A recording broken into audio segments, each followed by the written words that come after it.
अनन्या की आंखों में चमक थी, लेकिन उस चमक के पीछे कोई रहस्य छिपा था।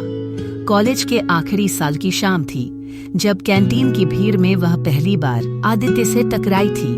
किताबें हाथ से गिर गई थीं और नजरों का वह पहला टकराव जैसे कुछ स्थिर कर गया था। अरे सॉरी, मैं देख नहीं पाया, आदित्य ने मुस्कुरा कर कहा। अनन्या ने बिना जवाब दिए उसकी आंखों में देखा और किताबें उठाकर वहां से निकल गई। पर बात वहीं खत्म नहीं हुई थी। अगले कुछ दिनों में वही आदित्य उसकी जिंदगी में धीरे धीरे दाखिल होने लगा। वह उसे लाइब्रेरी में मिल जाता, कभी सेमिनार में बगल में बैठा मिलता। कुछ महीनों में दोनों एक दूसरे के बिना अधूरे लगने लगे। शहर के सबसे पॉश कैफे में बैठकर कॉफी पीते हुए अनन्या ने पहली बार कहा था, तुम्हें पता है, अगर मेरी शादी कहीं और हुई तो मैं खुद को और तुम्हें नहीं छोड़ूंगी। आदित्य ने हंसकर कहा, अरे बाबा, ऐसा कुछ नहीं होगा, तुम्हारे मम्मी पापा को मना लेंगे। लेकिन अनन्या जानती थी कि उसकी शादी तय हो रही है, एक ऐसे लड़के से जिससे वह कभी मिली भी नहीं थी। अर्जुन नाम था उसका। एक छोटा सा व्यापारी परिवार, सादगी से भरे लोग और परंपरा। शादी की तैयारियां शुरू हो गई। घर में हल्दी, संगीत और रस्मों की रौनक थी, लेकिन अनन्या का दिल कहीं और अटका था। उसका फोन रात में आदित्य से बात करते हुए गर्म हो जाता। तू देख लेना आदित्य, अगर मेरी शादी हुई ना तो वो लड़का एक हफ्ते से ज्यादा नहीं जिएगा। आदित्य चुप हो जाता। वह जानता था कि अनन्या पागल है और यही पागलपन उसे आकर्षक भी बनाता था। शादी का दिन आ गया। अनन्या लाल जोड़े में दुल्हन बनी, मुस्कुरा रही थी, लेकिन उसकी आंखें उदास थीं। अर्जुन ने जब पहली बार उसे मंडप में देखा तो बस देखता ही रह गया। आप बहुत सुंदर लग रही हैं, उसने धीरे से कहा। अनन्या ने एक क्षण को उसकी आंखों में देखा, फिर मुस्कुरा दी। वह मुस्कान नकली थी, लेकिन अर्जुन तो पहली बार प्रेम में डूब रहा था। उसे क्या पता था कि इस मोहब्बत की कीमत उसकी जान होगी। शादी के बाद का माहौल बेहद हल्का फुल्का था। सास बहू की खट्टी मीठी बातें, देवर की शरारतें, भाभी बनने की रस्में।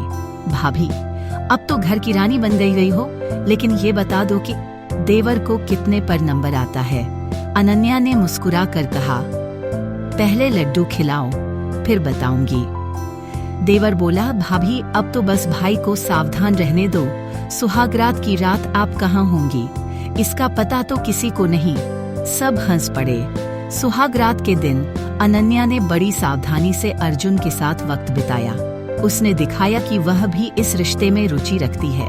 अर्जुन की आंखों में चमक थी। उसके जीवन में यह पहली बार था कि किसी ने उसे इतनी नजदीकी से छुआ था। पर दूसरी ओर अनन्या रात में बाथरूम के बहाने फोन पर आदित्य से बात कर रही थी। बस 2 हफ्ते की बात है, हनीमून पर ले जाएगा तो वही मौका देखेंगे, मैं लोकेशन भेज दूंगी। 2 हफ्ते बाद अर्जुन और अनन्या हनीमून के लिए दार्जिलिंग रवाना हो गए। पहाड़ों की ठंडी हवा में अर्जुन के भीतर प्रेम का ज्वार उमड़ रहा था, लेकिन अनन्या के अंदर एक तूफान पल रहा था। ट्रैकिंग के लिए एक सुनसान जगह तय की गई थी। वहां पहुंचकर अनन्या ने अपने फोन से आदित्य को लाइव लोकेशन भेजी। आदित्य पहले से ही किराए पर लिए गए 2 गुंडों के साथ पास की झाड़ी में छिपा था।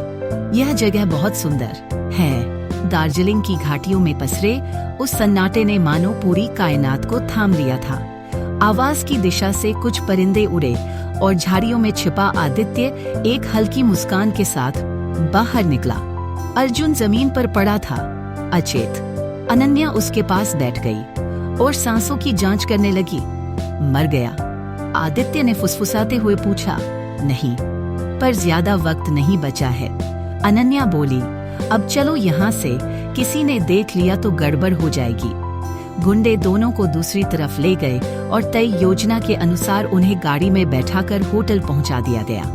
अगली सुबह अनन्या ने होटल स्टाफ को बताया कि उसका पति ट्रैकिंग पर गया था और वापस नहीं लौटा। प्रबंधन ने पुलिस को सूचना दी और सर्च ऑपरेशन शुरू हुआ। 2 दिन की तलाशी के बाद एक गहरी खाई में अर्जुन की लाश मिली। पुलिस ने इसे ट्रेजिक एक्सीडेंट माना। स्थानीय मीडिया में यह खबर आई। हनीमून के दौरान दंपति की ट्रैकिंग, पति की गिरकर मौत। घर लौटते वक्त अनन्या ने मांग में सिंदूर नहीं लगाया। परिवार ने सोचा कि वह पति के दुख में है, लेकिन असल में वह एक ऐसे का हिस्सा थी जिसमें मौत भी योजना का हिस्सा थी। कई हफ्तों तक सब शांत रहा। अनन्या की आंखों में आंसू थे, लेकिन वह हर रात आदित्य से फोन पर बात करती थी।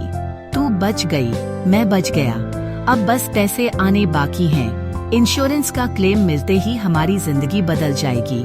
पर नियति को कुछ और ही मंजूर था। अर्जुन का छोटा भाई दीपक एक होशियार लड़का था। उसे अनन्या के व्यवहार में कुछ अजीब लगा। एक दिन उसने अर्जुन के पुराने मोबाइल की बैकअप फाइल को लैपटॉप में ट्रांसफर किया और पुराने रिकॉर्डिंग्स सुनने लगा। एक रिकॉर्डिंग में साफ आवाज थी, बस 2 हफ्ते की बात है, हनीमून पर ले जाएगा तो वही मौका देखेंगे। दीपक के होश उड़ गए। उसने तुरंत यह फाइल पुलिस को सौंपी। पुलिस ने केस दोबारा खोला। मोबाइल की लोकेशन, कॉल रिकॉर्ड्स और होटल के सीसीटीवी कैमरे की फुटेज से पूरी कहानी उभरने लगी। होटल की लॉबी में अनन्या और एक अजनबी को मिलते देखा गया। वह आदित्य था। एक गवाह होटल स्टाफ ने बताया कि अनन्या ने ट्रैकिंग पर जाने से पहले कुछ कागजों पर हस्ताक्षर किए थे, जो अब जाकर पता चला कि वो इंश्योरेंस क्लेम का प्रारूप था। अनन्या और आदित्य को गिरफ्तार कर लिया गया। कोर्ट में मुकदमा चला, जिसमें अर्जुन के मोबाइल रिकॉर्डिंग्स, लोकेशन डेटा और होटल स्टाफ की गवाही ने उन्हें दोषी सिद्ध कर दिया। जज ने फैसला सुनाते हुए कहा, प्यार अगर स्वार्थ से भरा हो तो वो प्यार नहीं, एक व्यापार है धोखे और मृत्यु का। दोनों को आजीवन कारावास की सजा सुनाई गई। दीपक ने भाई की तस्वीर के आगे दीपक जलाया और बोला, भाई तुझे इंसाफ मिला, तेरी मासूमियत को धोखा मिला।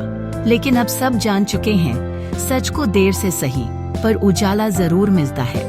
जेल की दीवारें ऊंची थीं, लेकिन उनसे भी ऊंचा था उन दोनों अपराधियों का घमंड। शुरुआत में आदित्य को विश्वास था कि वह कुछ महीनों में जमानत पा जाएगा। अनन्या भी यही सोच रही थी कि शायद मीडिया की गर्मी ठंडी पड़ेगी और मामला कमजोर हो जाएगा। लेकिन जेल की हवा में उम्मीदें धीरे धीरे घुलने लगीं। पहले कुछ दिन दोनों को अलग अलग बैरक में रखा गया। अनन्या महिला बैरक में थी, जहां की अन्य बंदियों ने उसे देखकर चुटकी ली। नई नवेली दुल्हन, पर पति का तो अंतिम संस्कार हो चुका है। अनन्या चुप रही, लेकिन उसकी आंखों में एक तमतमाता गुस्सा था। उसे किसी बात का पछतावा नहीं था, बल्कि उसे इस बात का मलाल था कि उसकी योजना इतनी जल्दी उजागर हो गई। वहीं आदित्य की हालत और भी पतली थी। उसे जेल के अंदर उन लोगों से मिलना पड़ा जो बाहरी दुनिया में उसके जैसे लोगों का शिकार बन चुके थे। उसे हर दिन कोई न कोई ताना सुनने को मिलता, दगाबाज आशिक, प्यार का सौदा करके मौत बेची है। कुछ महीने बीते, अब दोनों को जेल की सच्चाई समझ में आने लगी थी। बाहर की दुनिया से संपर्क टूट चुका था और परिवार वालों ने भी नाता तोड़ लिया था। अनन्या की माँ कभी कभी मिलने आती थी, लेकिन उसकी आंखों में आंसू नहीं, सिर्फ गुस्सा और शर्म थी। तू मेरी कोख का कलंक बन गई। अनन्या, जो बेटी कभी घर की रोशनी थी, वो अब हमारे खानदान का दाग बन गई है। अनन्या बस चुपचाप सुनती रही। जेल के अंदर एक नई शुरुआत हुई। बंदियों को व्यस्त रखने के लिए कला कक्षाएं, योग और मनोवैज्ञानिक परामर्श शुरू किए गए। अनन्या ने पहली बार कढ़ाई और चित्रकला सीखी। उसके बनाए चित्रों में अक्सर एक पहाड़, एक खाई और एक लड़की दिखाई देती थी, जो खाई की ओर देख रही होती थी। शायद यही उसका अवचेतन था, जो उसे हर दिन उस हत्या की याद दिला रहा था। वहीं अब्दी अपनी रिहाई की योजनाएं बना रहा था। उसने एक वकील से अपील करवाई, लेकिन हाई कोर्ट ने केस की गंभीरता को देखते हुए तुरंत अपील खारिज कर दी। समाज में इस घटना को लेकर तीखी प्रतिक्रियाएं आईं। न्यूज चैनलों ने हेडलाइंस बनाई, प्रेम या साजिश, सुहागरात की रात से दार्जिलिंग की खाई तक का रहस्य। सड़क किनारे चाय की दुकानों पर, सोशल मीडिया पर हर जगह लोग इसी चर्चा में लगे थे। इसे नई पीढ़ी की गिरावट का नाम दिया। कुछ ने कहा कि अंधा प्यार सबसे बड़ा अपराध होता है। 1 साल बाद दीपक, जो अब अपने भाई की दुकान को संभाल रहा था, एक दिन जेल में अनन्या से मिलने गया। जेलर ने उसे देखते ही चौंक कर कहा, तुम मुझसे मिलने क्यों आए हो? दीपक ने कहा, मुझे जवाब चाहिए। मैं जानना चाहता हूँ कि उसने ऐसा क्यों किया। कांच की दीवार के पार अनन्या बैठी थी, चेहरा थका हुआ, बाल बिखरे, आंखों में तेजी कम थी। दीपक ने फोन उठाया। क्यों किया तुमने ये सब? क्या अर्जुन ने कभी तुम्हें दुख पहुंचाया था? अनन्या कुछ पल चुप रही, फिर धीरे से बोली, उसने कुछ नहीं किया था, बस वो नहीं था, मैं किसी और की थी। और जब मेरा वो किसी और से हो नहीं सकता था तो मुझे लगा अर्जुन को भी क्यों मिले वो सपने जो मेरे थे। दीपक ने फोन रख दिया। जवाब मिला, लेकिन दिल को ठंडक नहीं मिली। वह बाहर निकला और भाई की याद में चुपचाप आंसू बहाए। जेल की दीवारें और भी ऊंची लगने लगी थी। अब आदित्य और अनन्या दोनों को एहसास होने लगा था कि उनका सपना एक ऐसा दुस्वप्न बन चुका है जिससे जागना भी सजा है और जीना भी। अनन्या के लिए सबसे कठिन समय तब आया जब उसकी माँ ने भी मिलना बंद कर दिया। कई सप्ताह बीत गए, लेकिन कोई चिट्ठी, कोई आवाज नहीं। जेल की दीवारों में गूंजती खामोशी अब उसे खरोंचने लगी थी। एक रात जब सभी बंदी सो चुके थे, अनन्या की आंखों से आंसू बहने लगे। उसके मन में अब एक युद्ध चल रहा था, पछतावे और आत्मग्लानि का। दीवार की ओर मुंह किए वह बड़बड़ाई, काश मैंने अर्जुन को समझा होता, काश मैं ये रास्ता नहीं चुनती। अगले दिन सुबह योग सत्र में पहली बार उसने ध्यान में बैठते हुए आंखें पूरी तरह मूंद ली। वहीं आदित्य अब भी तड़प रहा था, लेकिन वजह बदल चुकी थी। वह अब रिहाई नहीं बल्कि माफी चाहता था। जेल के एक बुजुर्ग बंदी से उसकी दोस्ती हो गई थी, जो कभी शिक्षक था। वह हर रात आदित्य से कहता, बेटा, जिंदगी गलती करने वालों की नहीं, गलती मानने वालों की नहीं। गलती में पहली बार सोचा कि उसने प्यार के नाम पर किस हद तक गलत किया। उसका अपराध सिर्फ हत्या नहीं, बल्कि एक निर्दोष इंसान के जीवन और सपनों की हत्या थी। एक दिन जेलर ने घोषणा की कि राज्य सरकार द्वारा शुरू की गई पुनर्वास योजना के तहत बंदियों के लिए एक मनोमंथन कार्यशाला आयोजित की जाएगी। इसमें भाग लेने वालों को आत्मस्वीकृति और आत्म सुधार के लिए प्रशिक्षित किया जाएगा। अनन्या और आदित्य दोनों ने उसमें हिस्सा लेने का फैसला किया। कार्यशाला के पहले दिन एक महिला मनोवैज्ञानिक ने सभी से एक प्रश्न पूछा, आपका अपराध क्या था और आप क्यों पछता रहे हैं? अनन्या ने झिझकते हुए हाथ उठाया। उसकी आवाज धीमी थी लेकिन स्पष्ट, मैंने अपने पति को मारा, नहीं मरवाया। मैं पछता रही हूँ क्योंकि मैंने किसी का जीवन छीनने से पहले उसका दिल समझने की कोशिश नहीं की। पूरा कमरा शांत हो गया। पहली बार अनन्या के चेहरे पर झूठ का मुखौटा नहीं था। आदित्य भी खड़ा हुआ और बोला, मैंने प्यार को हवस बना दिया। मैंने यह नहीं सोचा कि जिसे मैं प्रेम कह रहा हूँ वह दरअसल लालच और स्वार्थ था। उस दिन दोनों ने पहली बार अपने गुनाह को दिल से स्वीकार किया। यह उनकी आत्मा के पुनर्जन्म की शुरुआत थी। कुछ महीने बाद दोनों को जेल की तरफ से सामाजिक कार्यों में भाग लेने की अनुमति मिली। अनन्या ने महिला बंदियों को पढ़ाना शुरू किया और आदित्य ने जेल की लाइब्रेरी का प्रबंधन संभाला। धीरे धीरे दोनों की छवि जेल में बदलने लगी। जहां पहले लोग उन्हें घृणा की नजर से देखते थे, अब कुछ बंदी उनसे प्रेरणा लेने लगे थे। लेकिन अपराध की छाया इतनी जल्दी नहीं जाती। एक दिन एक नई बंदी आई जिसने अनन्या को देखकर कहा, तुम वही हो ना जिसकी सुहागरात ही आखिरी रात बनी, तुम्हारे पति की? अनन्या ने एक गहरी सांस ली और मुस्कुराकर जवाब दिया, हाँ वही हूँ, लेकिन अब मैं वही नहीं रही। जेल के कैनवास पर अब उनके चित्र नहीं बल्कि आत्मा की छाप बन रही थी। समय ने उन्हें सजा दी थी, पर साथ ही परिवर्तन का अवसर भी। अब देखना यह था कि क्या समाज उन्हें फिर से अपनाएगा या हमेशा उनकी पहचान सिर्फ एक अपराध से जुड़ी रहेगी। सालों बाद जब कोर्ट की कार्यवाही पूरी हो चुकी थी और दोनों को सजा का बड़ा हिस्सा काटने के बाद अच्छे व्यवहार के आधार पर रिहाई का अवसर मिला, तब वह दिन आया जिसकी न तो उन्हें उम्मीद थी और न ही तैयारी। जेल के फाटक के उस पार कोई प्रतीक्षा नहीं कर रहा था, न कोई परिवार, न कोई मित्र, सिर्फ खुला आकाश और अनजान भविष्य। रिहाई के दिन अनन्या ने जेल की दीवारों को देखा और एक गहरी सांस ली। उसके भीतर कुछ बदल गया था। उसकी चाल में अब वो गुरूर नहीं था जो पहले था।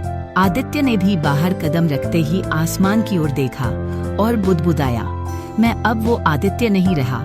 बाहर की दुनिया में वापसी आसान नहीं थी। दोनों को एक पुनर्वास संस्था द्वारा एकांतवास गृह में अस्थायी आश्रय मिला। वहाँ के नियम कड़े थे, लेकिन वहाँ उन्हें किसी अपराधी की तरह नहीं बल्कि किसी इंसान की तरह देखा जाता था। अनन्या ने सिलाई और बुनाई का काम सीख लिया और एक स्थानीय स्वयंसेवी संस्था के लिए काम करने लगी। बच्चों को कहानी सुनाना और महिलाओं को आत्मनिर्भर बनाना उसका कार्य बन गया। वहीं आदित्य ने एक किताब लिखनी शुरू की, उस रात की खाई, जिसमें उसने अपने अपराध, पछतावे और सीख को दर्ज किया। पुस्तक एक स्थानीय प्रकाशक को बहुत प्रभावशाली लगी और कुछ ही महीनों में प्रकाशित भी हो गई। समाज की प्रतिक्रिया मिली जुली थी। कुछ लोगों ने कहा, जेल की सजा से क्या होता है, दिल का दाग कभी नहीं मिटता। वहीं कुछ ने उनके बदलाव को सराहा और कहा, गलती करना इंसानी फितरत है, सुधारना एक दिन की बात है। एक महिला जो अपनी बेटी के साथ संस्था में आई थी, अनन्या को पहचान गई। उसने थोड़ी दूरी बना ली और अपनी बेटी से कहा, इनसे दूर रहना बेटा, ये वही है। अनन्या ने मुस्कुराकर कहा, हाँ वही हूँ, लेकिन अब वही नहीं रही। यह वाक्य अब उसका उत्तर बन चुका था। हर ताना, हर शक, हर उलाहने के सामने यही एक जवाब था जो उसके पुनर्जन्म को परिभाषित करता था। कुछ महीनों बाद आदित्य की पुस्तक पर एक कॉलेज में सेमिनार हुआ। उसे आमंत्रित किया गया। जब वह स्टेज पर पहुंचा तो सामने बैठे छात्र चुप थे, कुछ के चेहरे पर जिज्ञासा, कुछ पर संदेह। आदित्य ने माइक उठाया और बोला, मैं एक अपराधी था। मैंने माफी मांगी, खुद से, उस व्यक्ति से जिसे मैंने छला, और उस समाज से जो अब मुझे दूसरा अवसर दे रहा है।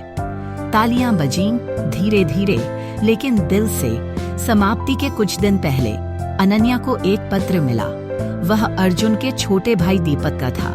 उसमें लिखा था, दीदी, मैं आपको माफ नहीं कर पाया हूँ, शायद कभी कर भी न पाऊँ, लेकिन आपकी कहानी पढ़ने के बाद यह जरूर समझ पाया हूँ कि आप बदली हैं।